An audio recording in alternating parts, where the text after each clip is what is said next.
नमस्कार, हिमाचल खबरनामा में आपका स्वागत है। मैं हूं किशन ठाकुर। सबसे पहले नजर डालते हैं कुछ खास सुर्खियों पर।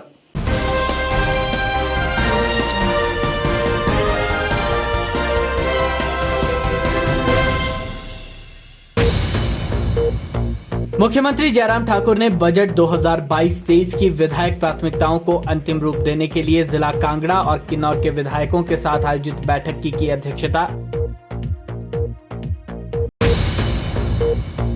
गोविंद सागर झील के ऋषिकेश के पास नदी में एक युवक का शव बरामद। शव की शिनाख्त में जुटी पुलिस।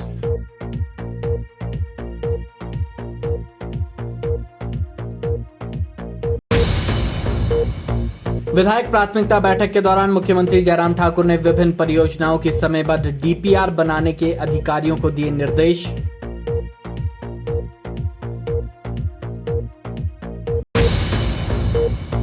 मुख्यमंत्री जयराम ठाकुर ने कहा, कोरोना के मामले इसी तरह बढ़ते रहे तो 2-4 दिन में करेंगे और सख्ती।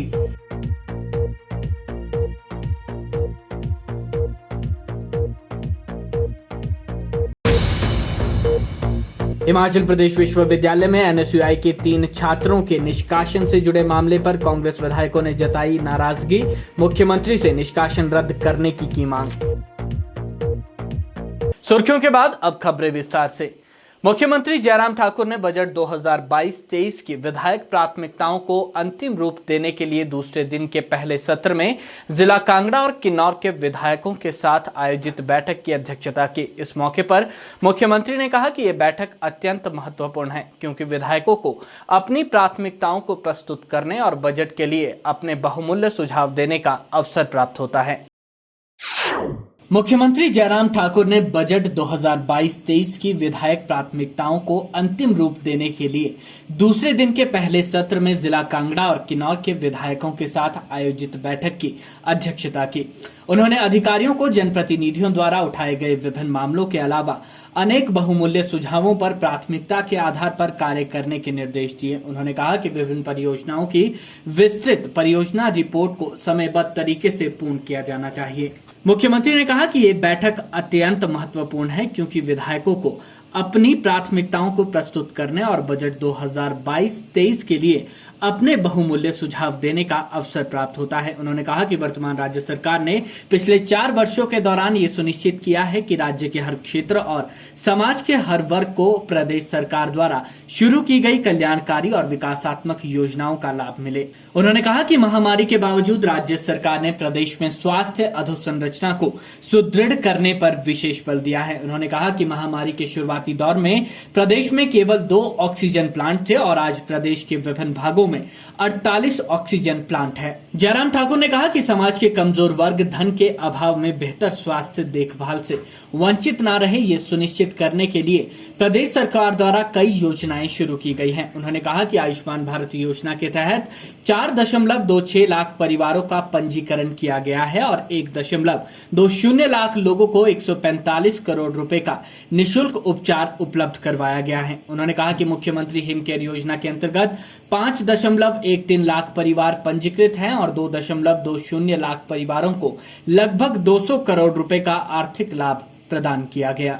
और जो समस्याएं ऐसी हैं जिनका समाधान किया जा सकता है, उसके लिए सरकार इस बैठक में चर्चा करने के बाद निर्णय लेती है और विधायक अपने क्षेत्र में उनकी प्राथमिकताएं क्या हैं उनको भी इंगित करते हैं। उसके लिए एक प्रोफार्मा है, प्रोफार्मा भर करके देते हैं। तो ये बैठक का क्रम आज से नहीं, वर्षों से चला हुआ है। मैं 25वीं बार 25 साल से इस एनुअल प्लानिंग की बैठक में हर बार आता हूँ। सभी बातें जो कही जाती हैं उनका समाधान होता है, ऐसा कभी होता नहीं है, संभव भी नहीं है। लेकिन उसके बावजूद विधायक के प्रमुख मुद्दे अपने क्षेत्र के क्या क्या हैं, ज्वलंत मुद्दे क्या हैं, उनका समाधान करने की दृष्टि से हम उनको प्रायोरिटाइज करते हैं। विधायक को भी हम बोलते हैं कि आप प्रायोरिटाइज करके दीजिए। आपकी सड़कें कौन कौन सी प्राथमिकता की हैं, पानी की स्कीमें कौन कौन सी प्राथमिकता की हैं, इंस्टीट्यूशन की दृष्टि से कौन कौन सी बिल्डिंग्स की आपकी प्राथमिकता है, उन सारी चीज़ों को लेकर के काम करते हैं। और ये भी मैं कहता हूँ, अगर सत्ता पक्ष के विधायकों को 2 सड़कें प्रायोरिटी की मिलती हैं तो विपक्ष के विधायकों को भी 2 सड़कें प्रायोरिटी की मिलती हैं। ये बिल्कुल भी उनका कहना उचित नहीं है। ये उनकी जानकारी के लिए हमने आंकड़ों के साथ बात कही है। जितना पैसा कांग्रेस की सरकार में जब कोविड नहीं था उस वक्त खर्चा जाता था, दिया जाता था विकास के लिए, उससे दुगना विधायक प्राथमिकताओं में हम खर्च कर चुके हैं। इस बात को उनको समझना चाहिए। इसलिए राजनीतिक मकसद की दृष्टि से ही बातें कहते रहना, आंकड़ों पर ज़मीनी हकीकत है। अंदर विधायक जाकर के कांग्रेस का एक एक विधायक कह करके गया है कि हम आपका धन्यवाद करते हैं, ये सड़क भी बन गई, ये पुल भी बन गया, ये स्कूल का भवन भी बन गया, ये हॉस्पिटल का भवन भी बन गया, सभी बातें कह रहे हैं, रिकॉर्डेड है वो सारी चीज़ें। तो इसलिए मैं उस पर कुछ ज़्यादा टिप्पणी नहीं करना चाहता हूँ। उन्होंने अपने विपक्ष की भूमिका निभाने के लिए रस्म अदा करनी है, वो कर रहे हैं, उनको करने दीजिए। लेकिन हम अपने हिमाचल प्रदेश के सर्वांगीण विकास के लिए काम कर रहे हैं और एक जैसा विकास कर रहे हैं। हर क्षेत्र में विकास हो रहा है। जो कहा जाता है कि हमको काम बताएं, विधायक यहाँ पर आधा घंटे बोलने के बाद 40-45 मिनट बोलने के बाद हमको रोकना पड़ रहा है उनको। प्रदेश में बढ़ते कोरोना संक्रमितों की संख्या पर मुख्यमंत्री जयराम ठाकुर ने चिंता जाहिर करते हुए कहा कि प्रदेश में कोरोना संक्रमितों की बढ़ती संख्या के साथ ही 6 लोगों की मृत्यु भी हुई है। उन्होंने कहा कि सभी को सतर्क रहने की आवश्यकता है। उन्होंने सभी से कोरोना नियमों का सख्ती से पालन करने की भी अपील की। वहीं पुलिस जवानों की विभिन्न मांगों पर मुख्यमंत्री जयराम ठाकुर ने कहा कि एक अनुशासित बल होने के नाते पुलिस जवानों को किसी राजनीतिक व्यक्ति विशेष की बातों में नहीं आना चाहिए। उन्होंने कहा कि पुलिस जवानों की मांगों पर गहनता से विचार विमर्श कर अवश्य ही बेहतरीन हल निकाला जाएगा। उनसे मेरा इतना ही विनम्र आग्रह है कि एक डिसिप्लिन फोर्स होने के नाते वो संयम रखें। उनकी सारी बातों पर गंभीरता से विचार कर रहे हैं और वो राजनीतिक लोगों के कहने पर और इस भाव के साथ ना लगें और संयम रखें। निश्चित रूप से अगर संयम रखेंगे तो अच्छा ही होगा। हिमाचल प्रदेश विश्वविद्यालय में एनएसयूआई के 3 छात्रों के निलंबन से जुड़े मामले को लेकर कांग्रेस विधायकों ने मुख्यमंत्री जयराम ठाकुर से मुलाकात कर छात्रों के निष्कासन को रद्द करने की मांग की। कांग्रेस विधायकों का कहना है कि एनएसयूआई के छात्र शांतिपूर्ण तरीके से पुस्तकालय और छात्रावास को खुला रखने की मांग विश्वविद्यालय प्रबंधन से कर रहे थे। ऐसे में द्वेष की भावना से छात्रों का निलंबन किया गया है। कांग्रेस विधायक आशीष बुटेल और पूर्व विधायक कौल सिंह ठाकुर ने कहा कि एनएसयूआई के छात्रों ने विश्वविद्यालय में पीएचडी के दाखिले में हुई अनियमितताओं को और अन्य खामियों को उजागर किया था। ऐसे में राजनीतिक द्वेष की भावना से इन छात्रों का निलंबन किया गया है। माननीय मुख्यमंत्री जी से मिले, उनको हमने ज्ञापन सौंपा है जहाँ पर हमने जो एक्सपेल हुए हैं एनएसयूआई के छात्र यूनिवर्सिटी से जो एक्सपेल किए गए हैं उनको वापस उनकी एक्सपल्शन को वो गलत ठहराते हुए हम लोगों ने उनसे माननीय मुख्यमंत्री जी से हस्तक्षेप करने की मांग की है। और हमने ये कहा है कि एक संविधान ने हमें राइट दिया है कि हम लोग प्रोटेस्ट कर सकते हैं, अपनी बात छात्रों के हित की बात हम रख सकते हैं। और उन्होंने जो ये 3 निष्कासित हमारे जो स्टूडेंट्स हैं एनएसयूआई के, इन्होंने सिर्फ ये कहा था कि जो लाइब्रेरी है उसको खुला रखा जाए और हॉस्टल को खुला रखा जाए ताकि दूर दराज से जो आ रहे हैं लोग उनको यहाँ पर रहने की सुविधा हो। और इसको देखते हुए मुझे ऐसा लगता है कि ये पुराना मामला जिसमें एनएसयूआई ने वीसी साहब की जो अपॉइंटमेंट थी उसको गलत ठहराया था, गलत तरीके से वो अपॉइंटमेंट हुई थी ऐसा कहा गया था, और उसको उन्होंने एक पर्सनल अपने ऊपर अटैक समझकर इन लोगों को ये एक पॉलिटिकल वेंडेटा मानते हुए एक पर्सनल स्कोर सेटल करने के लिए इनका एक्सपल्शन किया है। और एनएसयूआई ने ये भी मांग बार बार की है कि जो वीसी साहब के जो बेटे की एडमिशन पीएचडी में हुई है वो जो नॉर्म्स हैं उनको दरकिनार करके ही हुई है। तो अगर ऐसी बात है तो इस पे क्लियर आना चाहिए, क्लीन आना चाहिए वीसी साहब को भी। और अगर ऐसा नहीं भी है तो इसको पर्सनल स्कोर सेटल करने के लिए इस एक्सपल्शन को नहीं करना चाहिए था। बच्चों का फ्यूचर है, उन 3 लोगों को जिनको एक्सपेल किया गया है उन लोगों का फ्यूचर है और मुझे लगता है इनसे खिलवाड़ पर्सनल स्कोर सेटल करने के लिए बिल्कुल नहीं करना चाहिए था। कि हमारे एनएसयूआई के 3 विद्यार्थी एक मांग को लेकर के प्रोफेसर सिकंदर भट्ट जो वाइस चांसलर है हिमाचल प्रदेश विश्वविद्यालय का, उनके पास गए और ये मांग की कि यूनिवर्सिटी की लाइब्रेरी खोली जाए, हॉस्टल खोले जाए, ताकि हम जो है अपनी परीक्षा की तैयारी कर सकें। और सिर्फ उसी आधार पर उन तीनों ही NSUI को नेताओं को वाइस चांसलर ने सस्पेंड कर दिया, जो बहुत ही दुर्भाग्यपूर्ण बात है। वाइस चांसलर महोदय क्या समझते हैं? एक मांग तो उनकी वाइस चांसलर ने मान ली कि उन्होंने हॉस्टल खोल दिए, जबकि हिमाचल प्रदेश सरकार ने फैसला किया है कि 50% कैपेसिटी के साथ ही जो है पुस्तकालय वगैरह खोल दिए जाए, तो वाइस चांसलर इस मांग को क्यों नहीं मांग रहे हैं? हम अनुरोध करेंगे वाइस चांसलर साहब से कि शीघ्र अतिशीघ्र उन तीनों विद्यार्थियों को बहाल किया जाए। और वाइस चांसलर की नियुक्ति की वैसे भी हाई कोर्ट में जो है केस चला हुआ है, और वाइस चांसलर संघ से संबंधित है और संघ के एजेंडे को ही यूनिवर्सिटी में लागू कर रहा है, जिसका जो है कांग्रेस पार्टी विरोध करती है। हम चाहते हैं कि शीघ्र से शीघ्र उन विद्यार्थियों की, NSUI के विद्यार्थियों की बहाली की जाए, वरना जो है कांग्रेस पार्टी सड़कों पे उतरेगी, यूनिवर्सिटी में आएगी, वाइस चांसलर का घेराव करेगी। राजधानी शिमला में दुकानों को खोलने के समय को लेकर जिला प्रशासन द्वारा अधिसूचना जारी की गई है, जिसमें सोमवार से शनिवार सुबह 8 बजे से 6:30 बजे तक सभी दुकानें खुली रहेंगी। वहीं रविवार को केवल आवश्यक वस्तुओं की दुकानें ही सुबह 8 बजे से 1 बजे तक खुली रहेंगी। जिला उपायुक्त आदित्य नेगी ने मीडिया से मुखातिब होते हुए सभी प्रदेशवासियों से कोरोना नियमों का पालन करने की अपील की, ताकि सभी खुद भी स्वस्थ रहें और सभी का परिवार भी स्वस्थ और खुशहाल रहे। राजधानी शिमला में दुकानों को खोलने के समय को लेकर जिला प्रशासन द्वारा अधिसूचना जारी की गई है, जिसमें सोमवार से शनिवार सुबह 8 बजे से शाम 6:30 बजे तक सभी दुकानें खुली रहेंगी। वहीं रविवार को केवल आवश्यक वस्तुओं की दुकानें ही सुबह 8 बजे से 1 बजे तक खुली रहेंगी। ये जानकारी जिला उपायुक्त आदित्य नेगी ने मीडिया से मुखातिब होते हुए दी। पिछले कुछ समय से कोविड के केसेस काफ़ी बढ़े हैं और पॉजिटिविटी रेट भी काफ़ी ऊपर गई है पीछे।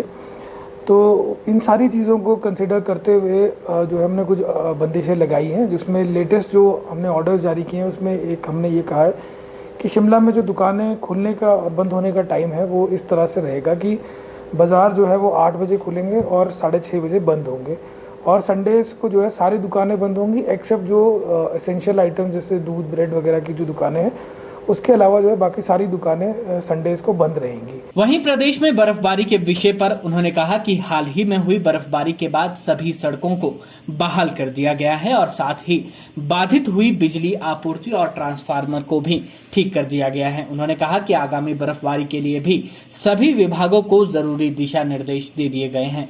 खास तौर पर शिमला शहर को जो है हमने 5 सेक्टर्स में बांटा था, उसके अलावा जो है पूरे डिस्ट्रिक्ट को भी जो है हमने अलग अलग विभागों की उसमें जिम्मेदारियां तय की थी।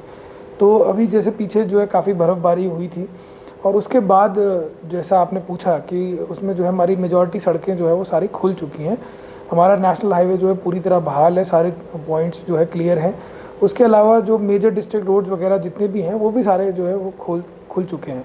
तो रोड्स की अगर मैं बात करूँ तो रोड्स में जो है कहीं पे भी किसी भी तरह का कोई भी ब्लॉक नहीं है, कोई अवरुद्ध नहीं है। और इसके अलावा बाकी सर्विसेज भी जैसे हमारी जो ट्रांसफार्मर्स वगैरह जो काफ़ी सारे डाउन हुए थे बर्फबारी की वजह से, वो भी सारे जो है रिस्टोर हो गए हैं। होम आइसोलेशन के विषय पर बोलते हुए उपायुक्त ने कहा कि हर सब डिवीजन में कंट्रोल रूम स्थापित किए गए हैं, जो होम आइसोलेशन में रह रहे कोरोना संक्रमितों को सभी आवश्यक सलाह देंगे, साथ ही मॉनिटर भी करेंगे। आदित्य नेगी ने कहा कि राजधानी शिमला में सभी होटलियर्स को भी निर्देश दे दिए गए हैं कि वे सभी पर्यटकों से कोविड नियमों का पालन सुनिश्चित करें और उन्हें जागरूक करें। आज की डेट में जो है हमने होटलियर्स को ये डायरेक्शंस दिए हैं कि एक तो जो है जो बाहर से पर्यटक आते हैं उनको थोड़ा सा अवेयर करें कोविड प्रोटोकॉल के रिगार्डिंग, कोविड अप्रोप्रिएट बिहेवियर के रिगार्डिंग, उनको जो है जागरूक करें कि वो मास्क लगा के रखें और अगर वो कहीं जाते हैं तो वो सोशल डिस्टेंसिंग का पालन करें। और इसके लिए जो है हमने डिस्ट्रिक्ट टूरिज्म डेवलपमेंट ऑफिसर को जो है वो नोडल ऑफिसर भी बनाया है, और वो जो है टाइम टू टाइम जो है होटल्स की, वो और उनका जो स्टाफ है वो time to time hotels restaurant वगैरह की चेकिंग भी करते हैं।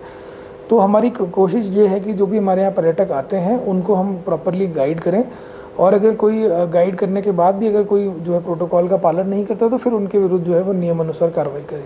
वहीं 26 जनवरी को आयोजित होने वाले कार्यक्रम के विषय पर उन्होंने कहा कि कोविड गाइडलाइंस के मुताबिक सिर्फ 300 लोगों को ही अनुमति है और फिलहाल इस संख्या को देखते हुए ही तैयारियां की जा रही हैं। साथ ही उन्होंने कहा कि इस विषय पर एक बैठक का भी आयोजन किया जाना है, जिसमें सभी बिंदुओं पर विस्तार पूर्वक चर्चा की जाएगी। तो जो करंट गाइडलाइंस है हम उसी के हिसाब से ही तैयारियां कर रहे हैं। उसमें जैसे जो हमारे जो जैसे हर बार हम करते हैं उसमें काफ़ी सारे टैब्लू वगैरह बनाए जाते हैं, झांकियाँ बनाई जाती हैं, तो वो तो उसी तरह से बनाई जाएंगी। बट हम ये इंश्योर करेंगे कि जैसे जो हमारे वहाँ पे जो लोग आते हैं वो जो है कोविड के जो प्रोटोकॉल के तहत जो संख्या तय की गई है उसके हिसाब से ही आए। तो उस पर जो है विस्तृत चर्चा कल करेंगे हम इसके ऊपर। कल जो है एक मीटिंग हमने रखी है सुबह 11 बजे इसके ऊपर, और इसके ऊपर इसी में जो है वहाँ पे विस्तार से चर्चा की जाएगी कि कितने लोगों को बुलाना है, कितनी झांकियाँ जो है निकालनी, कितने को परेड होगी। ये सारी चीज़ों पे जो है कल विस्तार से चर्चा होगी, और उसके बाद ही जो है फाइनल रूपरेखा जो है इसकी बनेगी।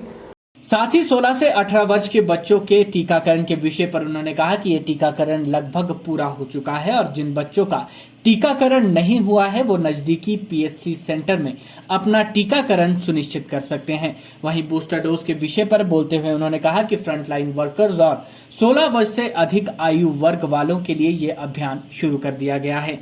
एजुकेशन डिपार्टमेंट के साथ हेल्थ और एजुकेशन डिपार्टमेंट ने आपस में मिलकर एक प्लान बनाया था जिसमें कि हमने लगभग 49,000 बच्चों का वैक्सीनेशन करना था। तो ये प्लान के हिसाब से जो है हमारा ऑलमोस्ट जो है काम ये हो चुका है वैक्सीनेशन का बच्चों का। और जो बच्चे जो बच गए हैं वो लोग अपने नज़दीकी पीएचसी सेंटर्स में जाके अपनी वैक्सीनेशन करवा सकते हैं। ये सूचना जो है हमने आप मीडिया के माध्यम से जो है सभी लोगों के बीच में सर्कुलेट किया है। इसके अलावा जो प्रिकॉशन डोज की अगर बात करें तो प्रिकॉशन डोज का भी जो है वो लगाना जो है वो शुरू हो गया है ये काम। और जो हमारे जो बुज़ुर्ग हैं जो 60+ है उनको भी हमने जो है जो एलिजिबल है उनको मैसेजेस वगैरह जा रहे हैं, और वो भी लोग भी जो है वो वैक्सीनेशन करवाने के लिए आ रहे हैं। तो ये प्रक्रिया जो है, दोनों प्रक्रिया जो है एक साथ चल रही हैं, और डेली जो है हम लोग अपनी जो वैक्सीनेशन सेंटर्स हैं, साइट्स हैं, उसका जो है पब्लिश भी करते हैं और लोगों को उसके बारे में बताते हैं ताकि लोग जो एलिजिबल हैं एज पर नॉर्म्स वो जाके अपनी वैक्सीनेशन करवा लें। बिलासपुर के ऋषिकेश के पास गोविंद सागर झील में एक युवक का शव तैरता हुआ मिला, जिससे क्षेत्र में सनसनी फैल गई। स्थानीय लोगों ने तुरंत इसकी सूचना झंडूता थाना को दी। सूचना मिलते ही झंडूता थाना के प्रभारी अपनी टीम के साथ मौके पर पहुंचे। पुलिस ने मोटरबोट चालकों की मदद से शव को झील से बाहर निकाला। शव की हालत काफी खराब पाई गई, जिस कारण पहचान होना मुश्किल हो रहा था। झंडूता थाना प्रभारी राजेंद्र कुमार ने बताया कि अभी तक शव की पहचान नहीं हो पाई है। उन्होंने बताया कि शव किसी युवक का है जिसकी उम्र करीब 20 से 25 साल है। थाना झंडूता में सूचना मिली कि एक लाश दरिया के किनारे ऋषिकेश के पास पड़ी हुई है, जिस इतला पर मैं SHO मैं मुलाजमान व सफारी गाड़ी के मौका पहुंचा। तो मौका पहुंचकर बोट वालों की सहायता से डेड बॉडी को साइड में निकाल कर रखा गया, लेकिन अभी तक इसकी शिनाख्त नहीं हो पा रही है। हाँ, डेड बॉडी जो है पुरुष की है, महिला की नहीं है, व्यक्ति की डेड बॉडी है। उम्र तो ऐसे तो 20-25 साल आईडी से बता सकते हैं, मैं तो पक्का कन्फर्म तो हम नहीं बता सकते तो कितनी है।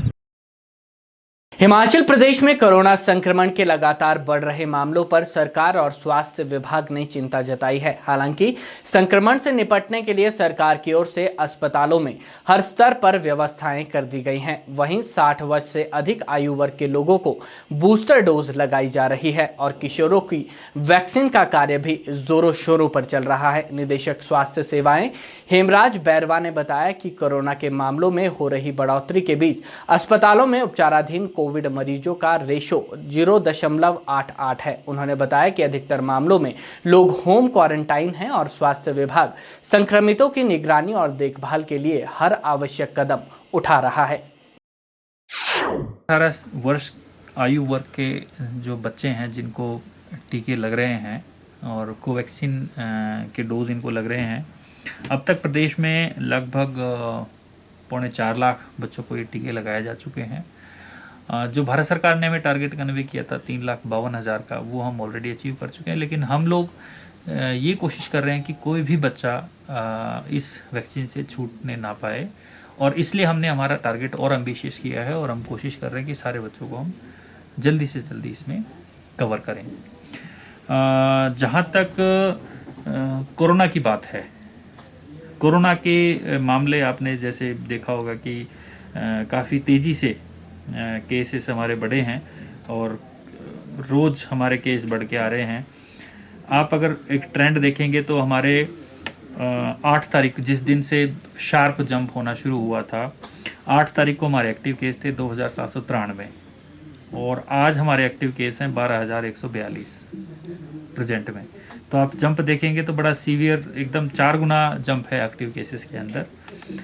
लेकिन इसके साथ ही साथ दूसरी चीज़ जो मैं आपको बताना चाह रहा हूँ, जो हॉस्पिटलाइजेशन का परसेंटेज है, जो हमारे लिए ज़्यादा वरीसम पार्ट कॉन्स्टिट्यूट, आज की स्थिति में हमारे जो ऑक्सीजन और वेंटिलेटर पर लोग हैं वो सिर्फ 107 हैं। सो अगर 12,142 का 107 का अगर परसेंटेज निकालते हैं तो सिर्फ वो 0.88% बनता है, जो लगभग 1% से भी कम है। और वेंटिलेटर पे सिर्फ 2 लोग हैं, मैक्सिमम लोग हमारे ऑक्सीजन सपोर्ट पे हैं। ये एक इंडिकेशन है कि इस वेव ने, इसकी ट्रांसमिसिबिलिटी काफ़ी फास्ट है लेकिन सीवियरिटी उतनी अधिक नहीं है। लेकिन डेफिनेटली हमें सतर्क रहने की आवश्यकता इसलिए है कि जिसको सीवियरिटी होती है उसकी भी केयर हमें करनी है। हमारा हेल्थ में उद्देश्य यही रहता है कि कोई भी व्यक्ति इस वेव की मार से परेशान ना हो, उसको उचित ट्रीटमेंट मिले और वो एकदम ठीक होकर अपने घर वापस लौटे। दूसरा फैक्टर अगर हम इसमें देखते हैं कि जो हमारे अगर हॉस्पिटलाइजेशन कम है तो मैक्सिमम लोग हमारे होम आइसोलेशन में ही रह रहे हैं। तो अब आप अगर 0.88% को देखते हैं या सारा हॉस्पिटल में मिला के देखते हैं तो 98% से ज़्यादा लोग हमारे घरों में रह रहे हैं, अपना ट्रीटमेंट उनका चला हुआ है। इस पर माननीय मुख्यमंत्री जी का भी स्पष्ट निर्देश स्वास्थ्य विभाग को भी है कि उन लोगों की निरंतर देखभाल हो और उनको उचित ट्रीटमेंट मिले। इसके लिए डिस्ट्रिक्ट ने सब डिस्ट्रिक्ट लेवल में हमारे जो सब डिविजन्स हैं उन पर कंट्रोल रूम्स एस्टैब्लिश किए हैं और कंट्रोल रूम्स से उन पेशेंट्स को रेगुलर कॉल्स जाती हैं ताकि उन लोगों का हालचाल जाना जा सके। और अगर इन केस कोई ऐसी इमीडिएट ट्रांसपोर्टेशन की आवश्यकता होती है या कोई इमीडिएट हेल्प की ज़रूरत पड़ती है, उसको समयबद्ध तरीके से प्रोवाइड किया जा सके। राजधानी शिमला सहित विभिन्न जिलों के वासी सर्दियों के मौसम में अपने गांव का रुख करते हैं, लेकिन ऐसे में चोरों के हौसले बुलंद हो जाते हैं और चोरी की घटनाओं में इजाफा होता है। सर्दियों के मौसम में घर और आवासीय कॉलोनियां चोरों के निशानों पर होती हैं। ऐसे में डीएसपी सिटी मंगत राम ने लोगों से अपील की है कि जब भी वे अपने गांव का रुख करें तो अपने घरों की सुरक्षा का पूरा इंतजाम करके जाएं। उन्होंने सभी को नकदी और आभूषण बैंक में रखने की भी सलाह दी। कि सर्दियों में काफ़ी लोग जो है अपने गांव की तरफ मूव करते हैं क्योंकि स्कूल्स वगैरह, कॉलेज वगैरह या कुछ अन्य ऑफिस वगैरह बंद हो जाते हैं, तो यहाँ चोरियों का जो ट्रेंड है वो बढ़ जाता है। पिछले कुछ टाइम में कुछ दिनों में कुछ चोरियाँ हुई है और सारी शिमला पुलिस ने जो है उसको हर चोरी को लगभग डिटेक्ट कर दिया है। तो मेरी शिमला पुलिस की तरफ से सभी लोगों से गुजारिश है कि सर्दी के मौसम में जैसे आप अपना यहाँ का घर छोड़ के कहीं गांव की तरफ जाते हैं या कहीं और जाते हैं तो जितनी भी वैल्यूएबल्स है वो अपना साथ लेके जाएं या किसी सुरक्षित लॉकर में रखें। घर में सोना चांदी या पैसा इत्यादि ना छोड़े ताकि इससे जो है चोरी की वारदात से बचा जा सके। दूसरा, हमारी शिमला डिस्ट्रिक्ट की पुलिस भी लोगों को अवेयर कर रही है, गश्त को बढ़ा रही है और जो भी मिसक्रेंट्स है, जो भी इस तरह के अपराधों में शामिल रहे हैं उनके ऊपर सर्विलेंस रख रहे हैं टेक्नोलॉजिकली भी, और जो लोकल इंटेलिजेंस के जरिए भी सर्विलेंस रख रहे हैं ताकि उनका पता लगाया जा सके कि कौन लोग जो है चोरियों में इन्वॉल्व है। अभी तक फिलहाल लगभग सभी चोरियों को जो है ट्रेस किया जा चुका है। अभी तक ऐसी कोई हमारे पास बड़ी अनट्रेस चोरी जो है नहीं है। राजधानी शिमला में स्मार्ट सिटी मिशन के तहत बनाए जा रहे आजीविका भवन का उद्घाटन जल्द ही होने वाला है। नगर निगम शिमला के महापौर सत्या कौंडल ने मीडिया से मुखातिब होते हुए कहा कि शहर में बसे तहबाजारियों को इन दुकानों की चाबी जल्द ही मुख्यमंत्री जयराम ठाकुर और शहरी विकास मंत्री सुरेश भारद्वाज के हाथों वितरित की जाएगी। उन्होंने कहा कि ये भवन बेहद आकर्षित है और फरवरी माह तक बनकर तैयार हो जाएगा। के पास गरीब लोगों के लिए एक बहुत बड़ा भवन आजीविका के नाम से बनाया जा रहा है।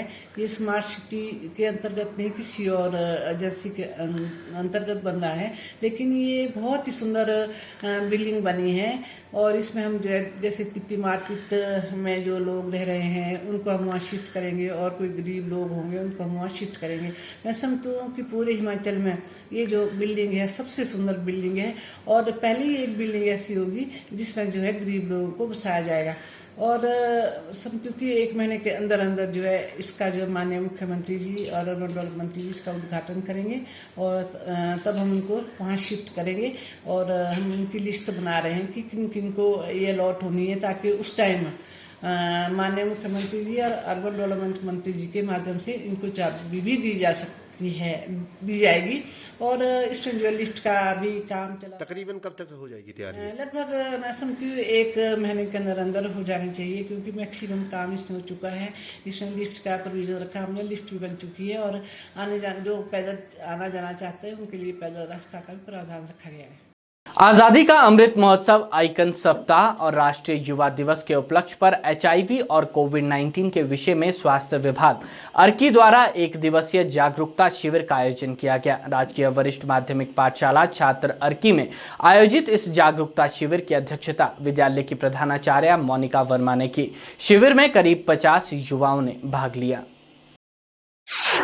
आजादी का अमृत महोत्सव, आइकन सप्ताह और राष्ट्रीय युवा दिवस के उपलक्ष्य पर HIV, एड्स और कोविड-19 के बारे में स्वास्थ्य विभाग अर्की द्वारा 1 दिवसीय जागरूकता शिविर का आयोजन राजकीय वरिष्ठ माध्यमिक पाठशाला छात्र अर्की में आयोजित किया गया, जिसकी अध्यक्षता विद्यालय की प्रधानाचार्य मोनिका वर्मा ने की। इस अवसर पर स्वास्थ्य के शिक्षक अश्वनी शर्मा ने उपस्थित छात्र छात्राओं को HIV, एड्स के बारे में जानकारी दी। इस जागरूकता शिविर में लगभग 50 युवाओं सहित स्टाफ के लोग भी मौजूद रहे। जानकारी देते हुए स्वास्थ्य शिक्षक अश्वनी शर्मा ने बताया कि इस बीमारी से किस प्रकार बचा जा सकता है। साथ ही उन्होंने इस बीमारी के लक्षणों की जानकारी भी दी। इसी के साथ ही उन्होंने कोविड-19 के लक्षणों के साथ कोरोना जैसे घातक बीमारी से बचाव के तरीकों के बारे में भी जानकारी देते हुए उपस्थित छात्र छात्राओं को टीकाकरण में बढ़ चढ़ कर भाग लेने के लिए प्रेरित किया।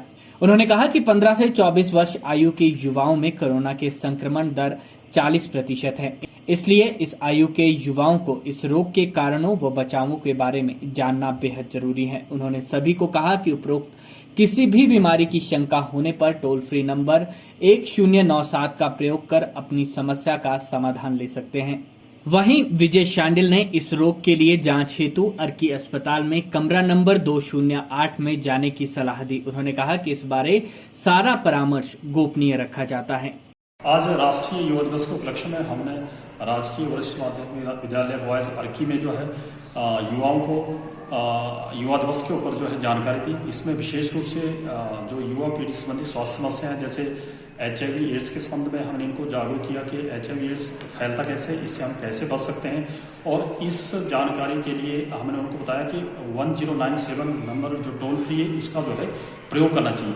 इसके अलावा हमने उनको कोरोना वायरस के बारे में बहुत विस्तृत जानकारी दी और जितने भी बच्चे हैं कि उनको टीकाकरण के लिए हमने जो है अवेयर किया और जो अभी तक जिनको फर्स्ट डोज लगी और 84 दिन हो गए और जो मैसेज का इंतजार कर रहे हैं वो ना करें और उनको भी इस टीकाकरण के लिए जो आगे आने के लिए जो है कहें। और अधिक जानकारी के लिए जो टोल फ्री नंबर है 104 नंबर पे जो है उसका प्रयोग करें। इसके अलावा जो कोविड अनुरूप व्यवहार हैं कि बार बार हाथों को साबुन पानी से धोएं, 2 गज की दूरी का पालन करें और सही ढंग से जो है मास्क का प्रयोग करें, तभी जो हम इस इन्फेक्शन को रोक सकते हैं। विकासार्थ विद्यार्थी जिला शिमला के कार्यकर्ताओं ने जिला उपायुक्त के माध्यम से मुख्यमंत्री जयराम ठाकुर को ज्ञापन सौंपा, जिसमें बेसहारा पशुओं के संरक्षण हेतु कुछ बिंदुओं पर प्रकाश डाला गया। विकासार्थ विद्यार्थी के जिला प्रमुख धीरज शर्मा ने कहा कि प्रदेश में ठंड का प्रकोप है और कुछ स्थानों पर तो तापमान 0 डिग्री से भी कम है। उन्होंने कहा कि गौवंश के लिए उचित गौ सदन न होने के कारण गौवंश सड़कों पर ही दम तोड़ रहा है। उन्होंने कहा कि कुछ लोग पशुओं को बेसहारा सड़कों पर छोड़ देते हैं, जिनके खिलाफ सख्त कार्रवाई होनी चाहिए। उपायुक्त महोदय जी के माध्यम से मुख्यमंत्री जी को एक ज्ञापन सौंपा है, जिसमें हमने बेसहारा पशुओं के संरक्षण हेतु उन्हें जानकारी दी है, जिसमें कि हमने कुछ महत्वपूर्ण बिंदुओं पर हमने उनसे चर्चा की है। जैसे कि आप सभी ने देखा है कि इसके आजकल ठंड के मौसम में जहाँ पर इतनी बर्फ़बारी पड़ रही है, आपको सड़क के किनारे बहुत सारे बेसहारा पशु मिलते हैं। किसी कारण या तो बीमार होके मर जाते हैं या फिर वो गाड़ियों से टकराकर इस तरह से उनकी दुर्घटना कारण उनकी मृत्यु हो जाती है। तो इसके संदर्भ में हमने डीसी साहब के माध्यम से मुख्यमंत्री जी से ये कहना चाहा है कि कुछ इस तरह की कानून बनाया जाए, इस तरह की कुछ व्यवस्था की जाए, जिससे कि इन पशुओं का संरक्षण हो। जो लोग इन पशुओं को छोड़ते हैं, उन पर कोई कठोर कानूनी कार्रवाई की जाए। आज के समय में ठोस कचरा सभी के लिए आफत बना हुआ है और इसका समाधान निकालना भी चिंता का विषय है। लेकिन बिलासपुर जिला के शिक्षा खंड स्वारघाट के राजकीय प्राथमिक पाठशाला दगड़ाहन के छात्रों ने प्लास्टिक वेस्ट से ईंटें बनाई हैं, जिसकी चारों ओर तारीफ हो रही है। देखिए इस रिपोर्ट में। आज के समय में ठोस कचरा सभी के लिए आफत बना हुआ है और किसी के पास भी इसके समाधान का कोई विकल्प नहीं है। इसी समस्या का विकल्प स्कूल में पढ़ने वाले छोटे छोटे बच्चों ने गुरु के आशीर्वाद के साथ निकाला है, जिससे जहां पूरे गांव का कचरा भी खत्म होगा और आधुनिक मल्टीपर्पस ईंटें भी बन जाएंगी। बिलासपुर जिला के शिक्षा खंड स्वारघाट के राजकीय प्राथमिक पाठशाला दगड़ाहन के छात्रों ने ये कमाल कर दिखाया है। इस पाठशाला के नन्हे मुन्ने बच्चों ने एक करिश्मा कर दिखाया है, जिसके बारे में किसी ने सोचा तक नहीं था। पाठशाला के बच्चों ने आज के समय की प्रमुख समस्या ठोस कचरे का समाधान करके दिखाया है, जिसकी हर तरफ तारीफ हो रही है। इन बच्चों ने कुरकुरे, चिप्स के खाली पैकेट, प्लास्टिक की खाली बोतलें, खाली पेन के कचरे से प्लास्टिक की ईंटें बनाई हैं, जो कि काफी मजबूत हैं और ये मल्टीपर्पस भी हैं। इस बारे में जानकारी देते हुए जिला परियोजना अधिकारी और डाइट के प्रधानाचार्य राकेश पाठक ने बताया कि स्वच्छ भारत मिशन के अंतर्गत राजकीय प्राथमिक पाठशाला दगड़ाहन स्कूल प्रबंधन समिति और पंचायत प्रतिनिधियों के सहयोग से वर्ष 2017-18 से लगातार गांव और पंचायत को कचरा मुक्त बनाने के लिए प्रयास किया जा रहा है। इसके अंतर्गत वे हर वार्ड में जाकर कचरा इकट्ठा करते हैं। उन्होंने बताया कि 15 अगस्त 2021 को बिलासपुर उपायुक्त ने डाइट जुखाला को दिशा निर्देश दिए कि पायलट बेस पर जिला की 10 पाठशालाओं में ठोस कचरा प्रबंधन चलाया जाए, जिसके लिए दगड़ाहन स्कूल का चयन किया गया। इस प्रोजेक्ट पर कार्य करते हुए पाठशाला के बच्चों ने अध्यापकों के दिशा निर्देशों में कई प्रकार के क्रियाकलाप किए। इस दौरान उन्होंने प्लास्टिक की ईंटें बनाने में सफलता हासिल की।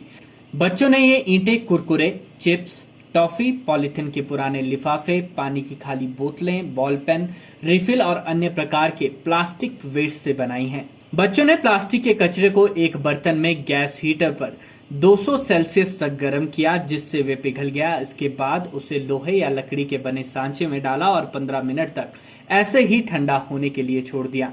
ठंडा होने के बाद इस प्लास्टिक ने आकार ले लिया और कचरे से मजबूत मल्टीपर्पस ईंट बनकर तैयार हो गई। ठोस कचरा प्रबंधन के प्रति जागरूक किया गया।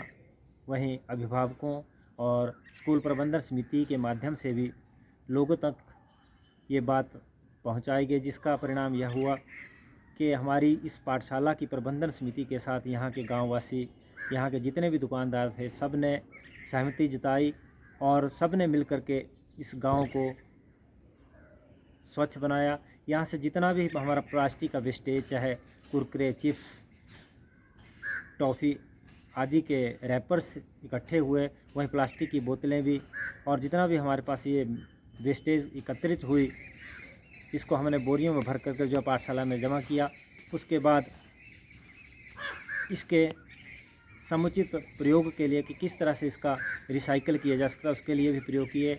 और पाठशाला के बच्चों ने यहाँ के हमारे अध्यापक साथियों के साथ मिलकर के इस गतिविधि को अंजाम दिया और अंत में हम प्लास्टिक की ये ईंट बनाने में कामयाब हुए।